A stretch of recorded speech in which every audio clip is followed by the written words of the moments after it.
My name is Caitlin. I'm the Pet Resource Manager at Pima Animal Care Center in Tucson, Arizona. I started at the shelter about 7 years ago now. I've had the opportunity to work in multiple different areas, touch multiple different points. But the part that I truly fell in love with was everything related to pet support and intake with the shelter. I love the fast-paced environment. I love the intensity. And anybody who knows me knows that I love puzzles. And to me, pet support and helping people in crisis is one big puzzle. It's one big problem I have to solve. I have to figure out that one piece that's either going to keep that pet in the home or find an alternative outside of the shelter, or if it's going to come into the shelter, how can I try to outline its trajectory through the shelter system? So that's what I'm here to talk to you about today, is strategic intake. We're going to get into the nitty-gritty of it. There's going to be a lot of information, a lot of steps, and regardless of where you're at in your journey, whether you're already no-kill and you're on your way there or you're just beginning, there's multiple different pieces that you can take from this. So plug it in where you will, whether you're brick and mortar, if you're nonprofit, if you're foster-based, if you're municipal, whatever works for you. But one thing I do want to stress is strategic intake doesn't happen overnight. It takes years to put into place, and you will continue to do it regardless of how far along you've gotten. We've been doing this for about a decade now, and we're still looking for ways to change and to add to our strategic intake processes. So in order to implement strategic intake and to do it correctly, you need to know what it is and what it is not. I have seen far too many times shelters take strategic intake, or what they think is strategic intake, and try to implement it, and they get absolutely torn to pieces on the media, social media, amongst their community members, because it wasn't done correctly, or they misunderstood what they were trying to do, or they weren't transparent enough. So strategic intake, it's a sheltering best practice. The term itself is actually endorsed by Best Friends, but you might also know it as managed intake or intake diversion. I personally like to refer to it as strategic intake because to me it is a strategy. You're not just trying to restrict anything. You're not necessarily always trying to divert. You're trying to be strategic about what's coming to the shelter, what's not, and how you're planning for it. Have you guys seen the meme of I can never remember the actor's name. It's the whiteboard and it's got all the red ribbons to it and he's standing in front of it like this or like this? That's me with strategic intake. It's all connected. Everything that you do is all connected together. It's like one big conspiracy, right? But its primary goal is to keep family units intact. It recognizes that regardless of how big or how pretty or how advanced your shelter is, it will never be a natural environment for pets. It's just not realistic. Pets are companion animals. That's what they're there for. They need that companionship. And it doesn't matter how much time and resources you try to devote to them in the shelter, the reality is you can't give them the amount of companionship that they crave so much, that interaction that they need. On top of being exposed to deadly shelter diseases, shelter stress where they're going to decline behaviorally, all of that. So its first focus is it needs to stay in a home. How do we keep it in the home? It builds relationships within the community, and it identifies the resources that are available. It treats every pet and every person as an individual in a unique situation. You're not lumping them all together into groups. You're looking at each one going, all right, you're unique, you have different needs, and you need different solutions to this problem. So you're taking it one step at a time. You're helping each person individually. Because if you try to lump them into groups, you will never truly help them. You're gonna miss something somewhere. You could have two pretty similar situations actually, and it's gonna be two entirely different puzzle pieces that are going to solve their problems for you. It helps to triage situations, and it prioritizes what's considered the most urgent first. So you know what needs to come to the shelter now and what might be able to wait, and if you have an alternative for it. If I have 20 pets coming at me all at once, and I'm not trying to triage or prioritize, or I'm not treating them as an individual, I'm gonna miss something. I'm gonna miss a pet that needs more resources versus another happy, healthy pet that probably didn't need shelter resources, period. But overall, it helps shelters manage incoming pets to prevent sudden influxes in their population that will inevitably result in shelter deaths. It doesn't matter all the things that you have in place.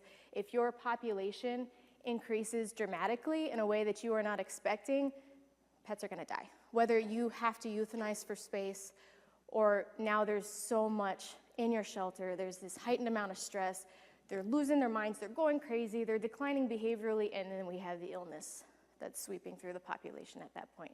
It's a domino effect. And strategic intake tries to aim to prevent that domino effect from even happening. What it is not. This is probably my favorite slide. And this is where I see people go wrong the most. First of all, it is not closed intake. You can be an open intake shelter and practice strategic intake and never have to close your doors. PAC is an open intake shelter. We're the county municipal shelter for open intake. We see about 17 to 20,000 animals annually coming through our doors, and we practice strategic intake. We have an obligation, obviously, to public health and safety, the medical well-being of an animal, and to strays. But we can still practice strategic intake to try to plan for what's coming through our doors. You are not saying no. Absolutely not. That's a naughty word. We don't say no. You are not telling somebody that you are not going to help them. You are helping them. It might not be in the way that they were anticipating when they first walked through your doors, but you're providing them a solution and you're providing them an alternative. You are not telling them no, and you're not turning them away. It's also not selective intake. You're not cherry picking who you're going to help and which pets you're going to take in that moment, because you're making snap judgments about the owners and who you feel deserves that pet versus doesn't deserve that pet. It's not looking over here and saying, there's a Frenchie right here, and then I have a 75-pound blue pit bull that we're going to call Zeus because they're all called Zeus, right? It's not saying, I'm going to take in that Frenchie right now because I can get that thing adopted like that. It's going to fly out of here. I'm not going to take that. I'm not going to take Zeus over here. He's going to be a little bit harder, a little bit more resource intensive. As a matter of fact, strategic intake done correctly is the opposite. I'm going to look at that Frenchie and go, you don't need to come to the shelter at all. If I can't keep you in the home and you need an alternative, I can find an alternative for you faster than I can find an adopter at the shelter. And Zeus, you're coming with me, buddy. You're going to be Zeus number 3. Because I don't have a whole lot of options for a 75-pound blue pit bull. It's not, and the biggest argument I hear with that, even amongst my own peeps at the shelter, is we don't need help placing that Frenchie. Let him come in. We'll find an adopter quickly. It'll be 2 hours. He'll be out of here in no time. And my argument to that is, yeah, sure. But that's 2 hours of time, money, and resources that we never had to spend and that we could have given more to Zeus at that point. So even if it's highly adoptable and you feel like it can fly out of there quickly, why waste the time and the resources? Make that phone call to the shelter or to a rescue that prefers Frenchies or specializes in Frenchies, or provide those rehoming resources to the owner, and they can find an alternative all on their own. The other thing I hear a lot is delaying the inevitable. They think it's going to come to the shelter anyway. What's the difference between taking it in 3 days versus now? Well, there's a big difference.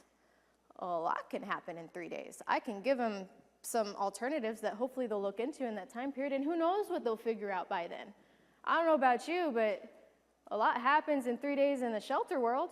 Imagine it can happen a lot out in the public. I show up for work on a Monday. I try to plan my days out. I don't know why, because they will never go the way that I plan. I will have 3 things in mind. I'm going to do this, this, and this today. And the shelter goes, no, you're not. Maybe you'll get to number 1, but more often than not, I'm going to throw 3 other things at you, and you might revisit those 3 tasks in a month. We'll see.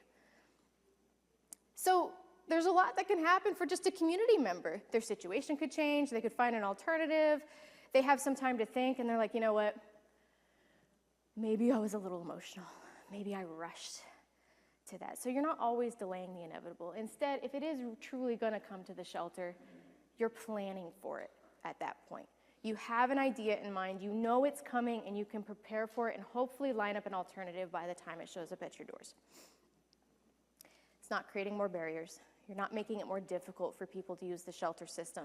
You're just laying out the options, and you're following your process, and you're helping them through it. You're not making them jump through hoops to get anywhere. And if you are, you're not doing strategic intake correctly. And finally, you are not shaming people into doing the right thing. And I see this happen on so many different situations. I see people who are looking to surrender their pet, and then they have all these other people going, how could you? Why would you take them to the shelter? Have you seen what's going on over there? They don't need that pet. You're not shaming into not surrendering their pet because maybe they truly can't keep it. Or they need resources and now they're afraid they're going to get judged and they're not going to come anywhere near you and you're never even going to have that conversation. And then the other end of the other side of the coin I see is people who are in a tough spot and are doing everything they can to hold on to their pet. And they're faced with a barrage of people saying, you don't deserve that pet. Go give it to the shelter. You can't properly care for it. I see this a lot with unhoused individuals. Over 17% of Pima County's population struggles with housing-related issues. And I see a lot of people post on social media when they see an unhoused individual and they're like, someone needs to come save this dog. Why? That dog looks fine. He's healthy. As a matter of fact, more often than not, they're a little chunky. They're well fed. But to them, that's not an idea of ideal pet ownership. But if you think about it, a dog doesn't understand what ideal pet ownership is. It doesn't realize that the difference between a house and not a house. All they know is their person. They're companion animals. And to that dog, they're in heaven. They get to spend 24/7 with their person. How is that much different than somebody who might have a roof over their heads, but they spend 12 hours a day at work, and their dog's missing them at home? Neither situation is necessarily worse than the other for that pet. It just doesn't necessarily fit someone's mold. So I see a lot of people try to shame them into giving up their pets to the shelter. And that's not what we need, and that's important to drive home amongst any staff or community members you might have involved in this effort, because they all have to understand that and have that mentality that we're here to help and we cannot judge people. And we'll talk a little bit more about that in a minute. So, we first started strategic intake methods in 2015. Now, I want to be clear. For years prior, we had already started doing things, putting things in place to try to reduce the needless killing and to stop euthanasias as much as possible. We had our foster program in its infancy at that point. Years prior, we had already changed the protocol to euthanize any pit bull over the age of 6 months. So we were moving in the right direction. And by 2015, our save rate was about 86%. So we weren't no kill, but we weren't terrible. We were doing better than we were, infinitely so. But our intake process at that time is we had people every day, every morning, lined out the door, this long line of people with strays and their own pets ready to surrender to the shelter. And it was an assembly line, just going through. Get them in, sign here, get them in, let's get them out. And too many of those pets did not have a live outcome because we weren't able to focus the attention that we needed on them. We were just trying to get it through. We're just trying to get it done. Until somebody said, wait a minute, why don't we ask some more questions about that pet that's coming into the shelter? At least for the ones who have an owner with them. That person is going to know more about their pet than we could ever hope to learn. So why not take advantage of that? If that pet's going to come into the shelter, let's ask some questions and get to know that pet a little bit, and let's build an adoption profile. Then we have a direction we're going in on what kind of adopter would be looking for this pet, right? And then the next step was, let's take it a step further. Let's have more conversations. And we popped up a table outside the front door, and we had a volunteer sit there who just talked to people. Why are you surrendering the pet? What's going on? What do you need? How can we help? Can we find an alternative for you? Oh, you're surrendering that pet. She keeps having puppies, and you can't afford spay and neuter. Well, there's this clinic that does it for low cost, and there's this program that helps cover the financial cost if that's even still a burden for you. So let's get you lined up there. Pet doesn't even have to come to the shelter. And then we thought, well, if that's having an impact, then what if we got to them before they even showed up at the shelter? What if we could talk to them on the phone? before they even got as far as our front doors. So then we started what we refer to as our pet support center. It was just a couple people at the time who really most of what they did is they called to schedule appointments. That was the other piece of it. We're like, well, we have an obligation to the public, specifically to strays. We're open intake, the strays have to come in, but let's try to work in scheduling owner surrenders. We could prepare for those, and we came up with a strategic plan for how we were going to schedule those. So our pet support center started off with that. They did a lot of scheduling, and then they started answering questions, and then they started getting to know the resources out in the community and how they can provide it to those people. Now, and we've continued from there. There's other things that we've implemented, and we'll get into that a little bit more. The one thing I really, really, really want to stress is strategic intake isn't necessarily going to reduce your population and what's coming in. You won't necessarily see a dramatic drop in that because there will be an infinite amount of pets that need your help. But the pets coming in, you're going to be able to focus more on, even if it's the same number. They're the pets that truly need you that you might have missed before or might have been euthanized. That being said, I do want to point out that in 2015, when we first started this, we were just under 20,000 annual intake, and we haven't really touched it since. We've stayed below that. Ignore 2020. That was a weird year for all of us. Pretty sure we were in the twilight zone the other time. If 2020 didn't happen, it would be a steady wave as far as the intake goes, according to what's happening in the community during that time. But where we did see the dramatic impact was our euthanasias. That severely plummeted, dramatically plummeted when we started strategic intake because we had more information about these pets and we were more prepared for their arrival and what they needed, and we were able to keep the pets out of the shelter that never needed us in the first place so we could focus more on the pets that truly needed to come in. And in 2018 is when we officially broke over a 90% save rate and became a no-kill shelter. And that was 3 years later. Like I said, this is a slow burn. What's that saying? How do you eat an elephant? One bite at a time? I personally never understood that saying. It's a little disturbing as far as I'm concerned. But you get the point. It's one step at a time. You can't take it all at once. You will overwhelm yourself. It will not be successful.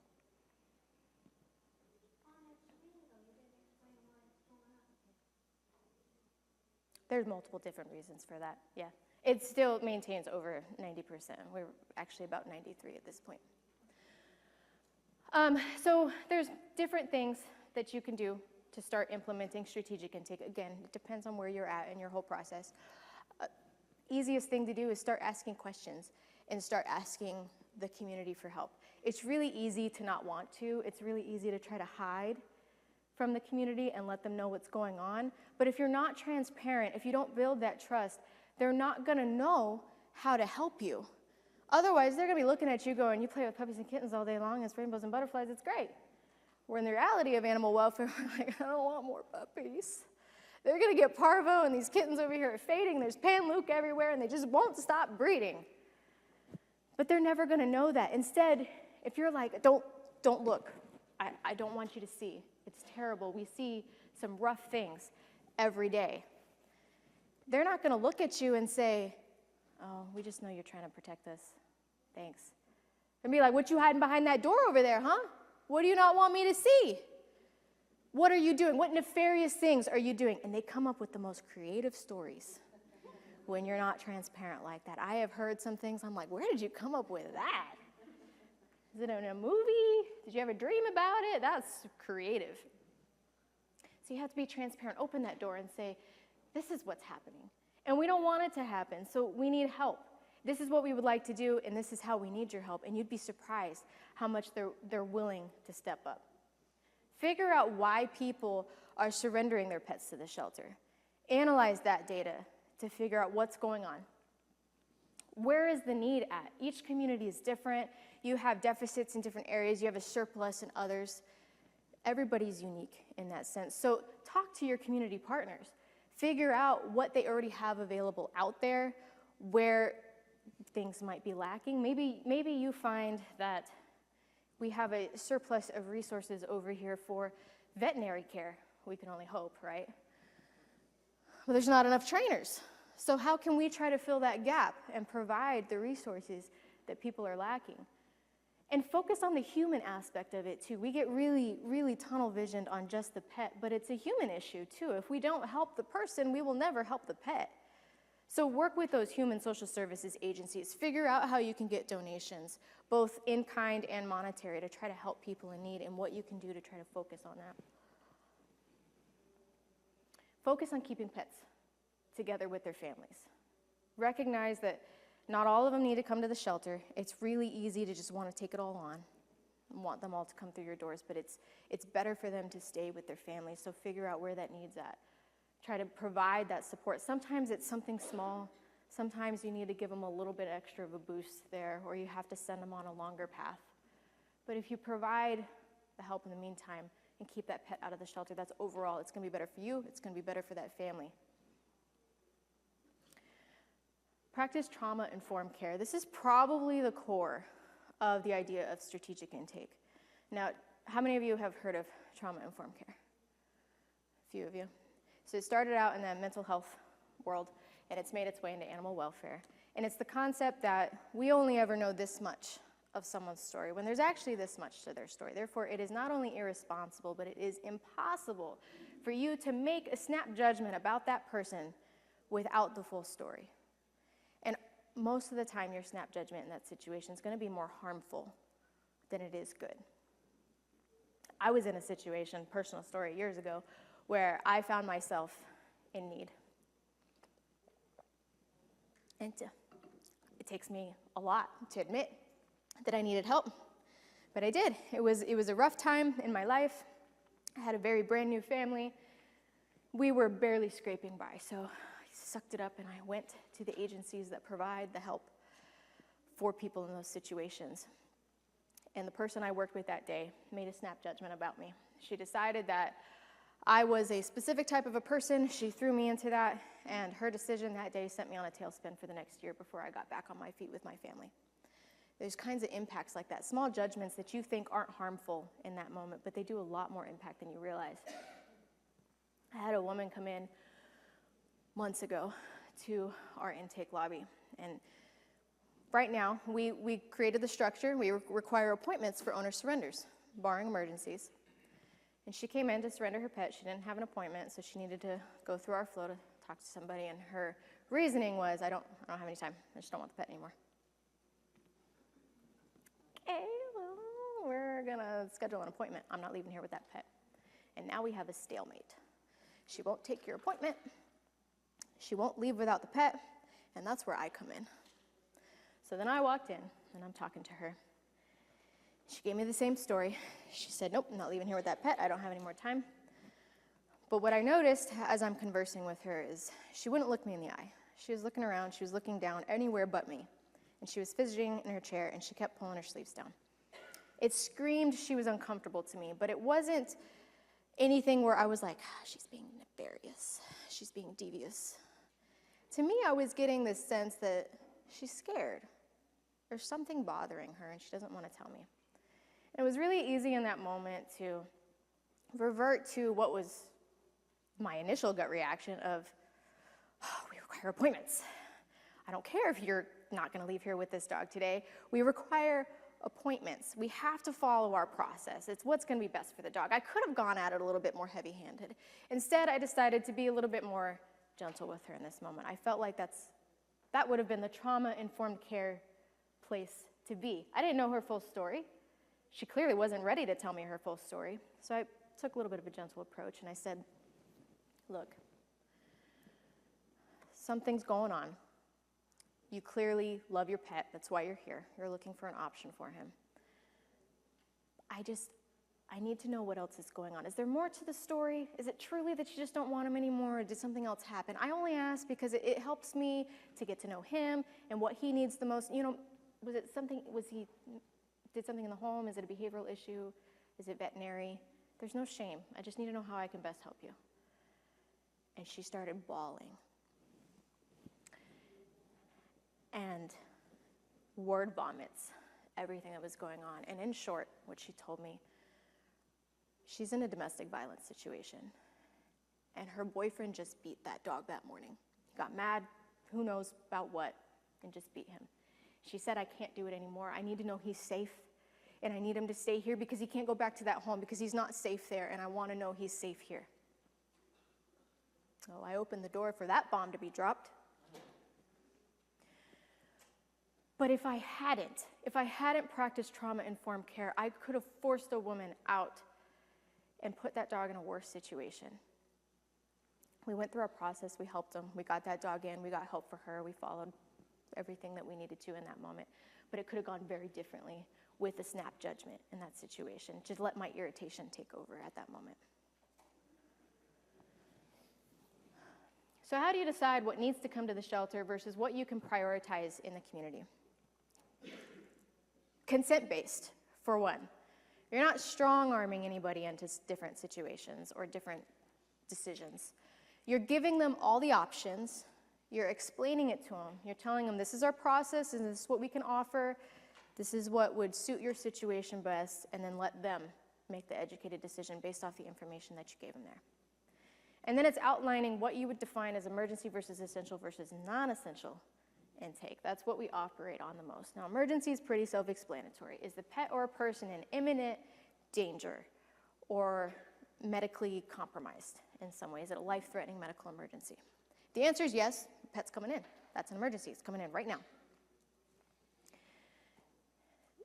The other essential intake, we're not an emergency yet, but we could get there if certain steps don't happen. There's a limited window of time that you have to work with before it becomes a critical situation. Most of what you would see in this category are evictions. You know, evictions are coming. They temporarily have a situation figured out, but that situation's not going to last. So you have a specific window to work with to figure out how you're going to get that pet here and maybe what alternatives are in place before it even has to arrive. And then you have non-essential intake. And those are your run-of-the-mill, just don't have time, I don't want it anymore, just made a rush judgment. Those ones you can work with a little bit more. You might want to maybe push the appointment out a little bit further so you have more time to work with it, and you explain to them their options, you provide those rehoming. That woman I told you about came in seemingly like a non-essential intake and quickly turned into an emergency intake once we practiced trauma-informed care and got all the details. Communicate to your community on why community placement is ideal. Educate them. They don't know. They're not in your world.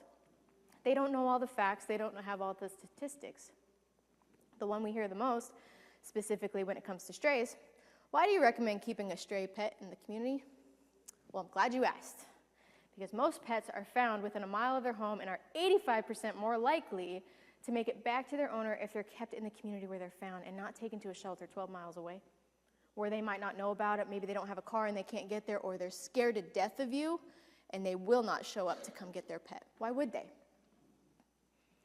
So it's coming up with those FAQs. What do you hear asked the most, and how do you address that? Why do you require appointments?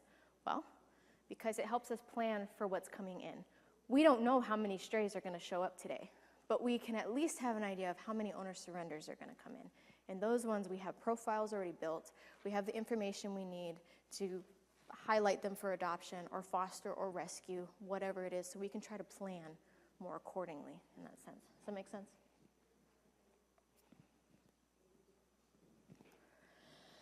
So up until this point, we started asking more questions. We propped up a table and started offering resources. And then we launched a call center, I use that word very loosely, to be able to talk to people on the phone, schedule appointments, and offer more resources. And we've continued to grow. And now we have a pet support center. It's 3 times as big as it was when we first started. We're handling people on the phone live as they're coming in. We are able to successfully place or divert at least about 6,000 pets a year, either keep them in their home or find alternatives for them where they don't have to come to the shelter. We have a grant that we work with our Friends of PAC nonprofit partner, where we can provide limited financial assistance for medical, behavioral training, and pet deposit resources. And we have a well-rounded safety net program at this point. So the only other thing we hadn't really touched was strays and lost and found. Now, we didn't touch it because that is one of our main obligations as a municipal county shelter. But then we started to go, well, why not? maybe we can apply some strategic intake methods to it. We're going to be consent-based because that's important. We're going to tell people this is how you can help and let them choose how they're going to help. So we created easy pathways for finders to help with lost and found pets. Prior to this, we had our intake team was the ones working with majority of the members of the public that were coming through our doors, right? And depending on the tech you got that day would determine how much information you were given about lost and found and what to do. Specifically with the first option, found pet resources. That has always been in place since we started strategic intake, but not everybody quite understood it. So we might have had a finder that was willing to participate but didn't know about it because they weren't told about it, and so then they didn't. So we decided to iron it out and make it really specific. And one of the things that we realized was we were asking intake to basically act as a pet support representative.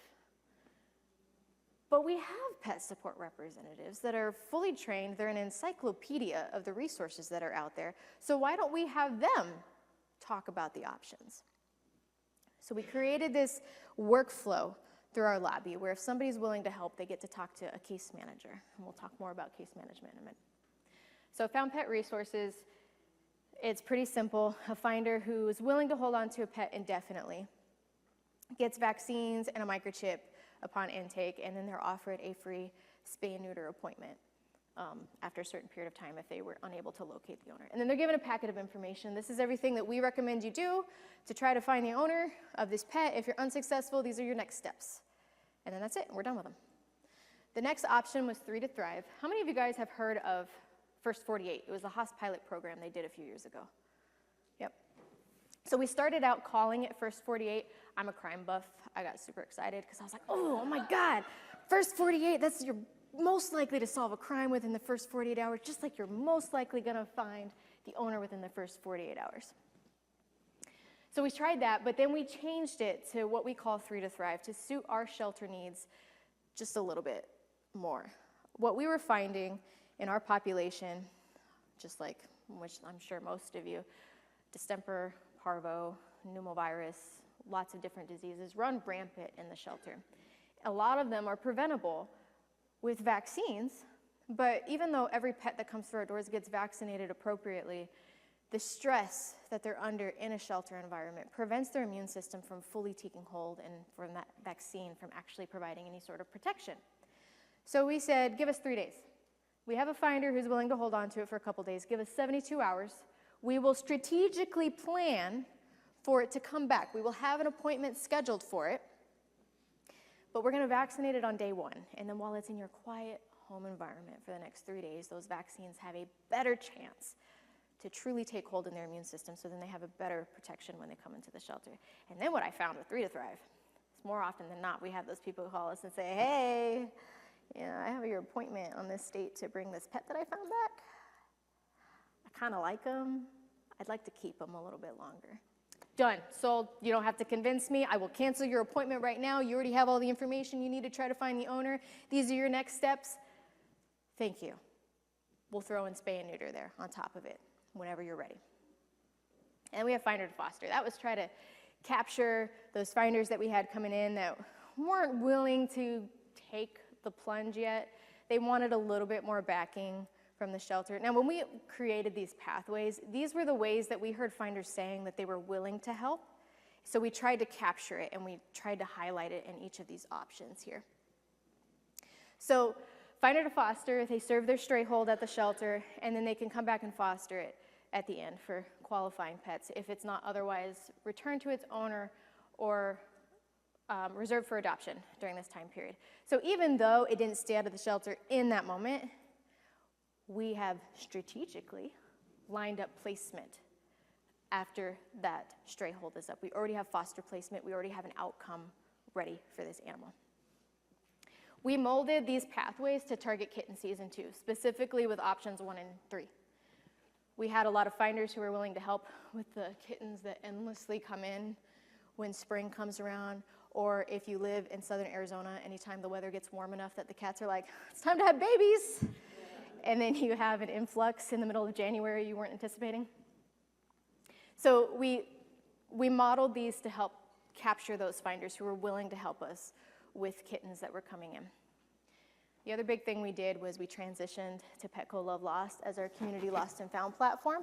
This was probably one of the scariest transitions that I got to be a part of. Up until this point, Lost and Found was pretty manual. A lot of this stuff came in via email or over the phone, and we were manually plugging in Lost and Found reports, and the community was relying on the shelter to make those community matches for them or to find their lost pet, whether or not it was in the shelter. It wasn't as efficient as it could have been. And then Petco came forward and said, hey, we have this platform that does it for you.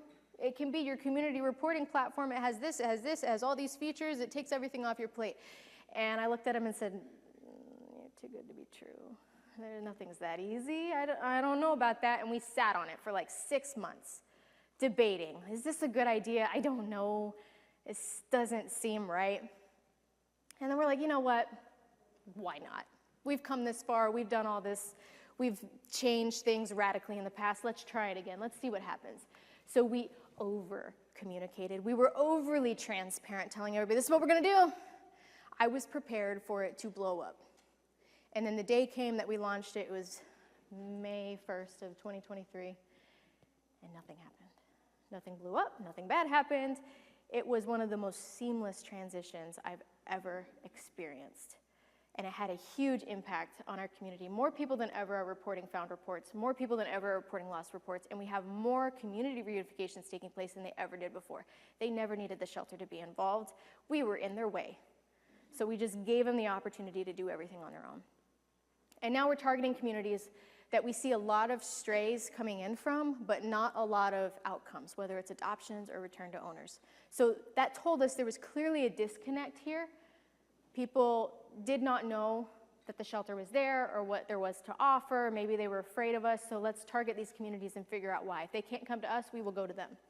So we have people who go out and they hang up educational resources that teach them what to do if you lose or find a pet, what resources are available out there if they need it, how to license their dog, whatever's happening in the moment. If we see more distemper, if we see more parvo, how to vaccinate, what are these diseases, fostering, adoption. We're trying to bridge those gaps. We talked a little bit about case management. So I told you guys that we had expectations of our intake techs in the past to do basically what we had pet support there to do.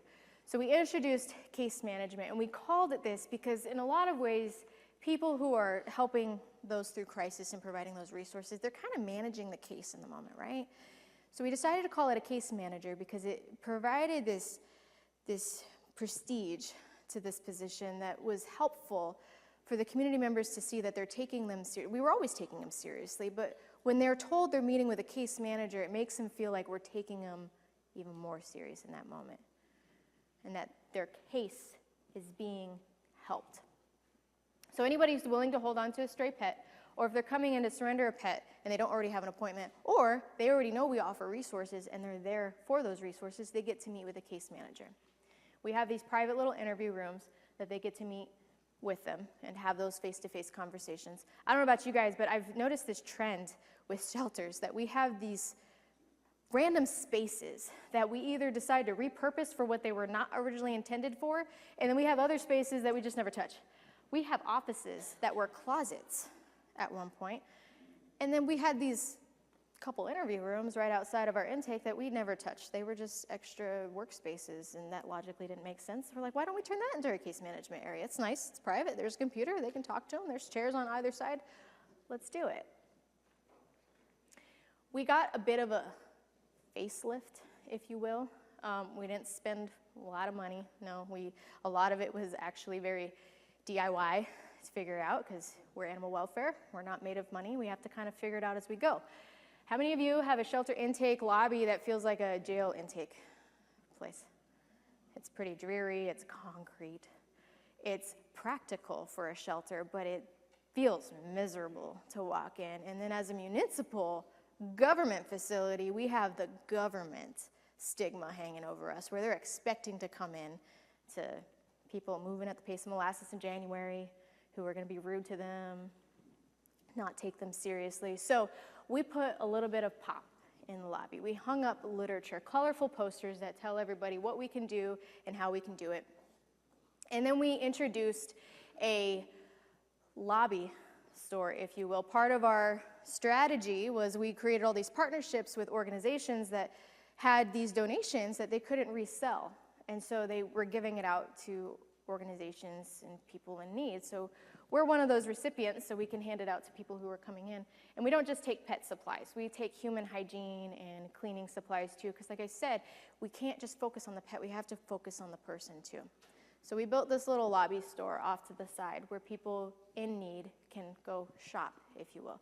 And I'm a big believer that if you're in need of help, it doesn't mean that you have to lose your dignity. You should be allowed to shop through things that don't look like hand-me-downs, that aren't destroyed, that aren't half open. So we don't allow anything to sit there that has already been opened or damaged. It has to look brand new, ideally in its regular packaging. And then we keep the damaged but salvageable, there we go, goods, if you will, in the back. So if somebody's looking for something or we need a little bit extra, then we can kind of bring it up to the front and give it to them then. But we don't put it on display and we don't force them to sift through those kinds of things. And I mean, it goes without saying, we've already talked about this. This is an avenue to recruit fosters. You're getting people who are coming in who are willing to hold on to a stray, and you can turn them into a foster. People bringing in kittens, you can turn them into a foster. And then you have people coming in who just see what you're trying to do and see that you're trying to make a difference, and they're like, how can I help? You know what? You can foster. You can absolutely foster for us, because we have plenty of pets out there that we couldn't find an alternative for before they had to stay out on our kennel floor. You can foster one of those pets. And this is the impact that we saw. And we continue to see this impact. So of all the walk-ins, people who come in to surrender that don't already have an appointment, 93% of those leave that day with their pet, either with resources to keep their pet in the home or with a planned intake appointment. 93% of them are strategically worked with that day. The ones that do come in are those emergencies. It means we can focus on far more emergencies. If we were taking all of them in, we wouldn't be able to dedicate the resources that we needed. And a lot of those emergencies might end up as euthanasia if we couldn't take the time to be able to work through them. 54% of finders who agree to hold on to a pet elected to do so for an indefinite period of time, which means 54% of them chose found pet resources, which for our purposes, found pet resources are the less resource-intensive options. It has the least amount of shelter contact, the least amount of effort from us, and 54% of those finders didn't need us that much. They just need a little bit of information to be sent on the right way. Community reunification went from 16% to 29%. A lot of this happened with Petco Love Lost because we were able to give them a platform where they can do all the stuff we were already doing for them. They could create flyers, they can communicate to owners, they can look for matches themselves, they could file the lost and found report on their own, and they didn't need our help. So once we moved ourselves out of the way and gave them the steering wheel, they flew. They didn't need us to hinder them any longer. Had a huge impact there. That's all I got for you. You guys have any questions?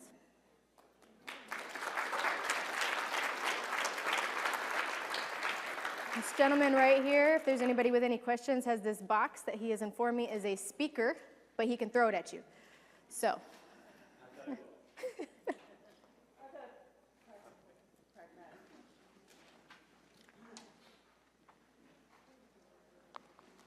This was fantastic. Thank you. Thank you. So one of the questions I had, because I love the idea of the finders basically fostering or holding the animal, and that you guys are offering, are you microchipping as well when they bring them in? Okay, so they yeah, get, I forgot to mention that. and then and that animal goes into your shelter system? Yes. And is recorded in your system. So if an owner comes forward, you can have a reunification take place on your campus or on the shelter grounds or outside? How does that They process can, work? and it depends. If it comes in already with a microchip, we can usually facilitate that if we can get in touch with the owner if their information's current. We can have them touch base at the shelter, out in the community. We encourage the finders, who we give them a microchip, we'll log it in our system, but we tell them what we need them to do to post on Petco Love Lost. And then we have owners looking for their pet do the same thing, so they can usually connect without even having to come to the shelter. But if needed, we can give them an extra push and go, you know what, that dog just walked in 2 hours ago, let me get the information for you, and you guys can meet up. And one more question.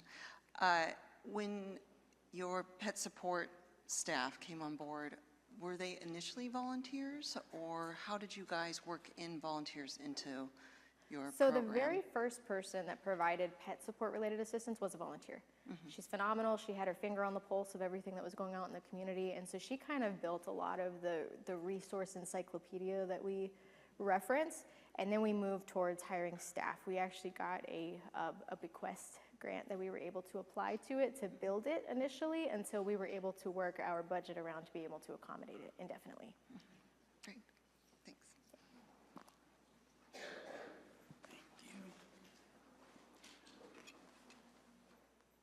Questions? Not so much. Well, it's great. All right. Okay. Thank you, guys.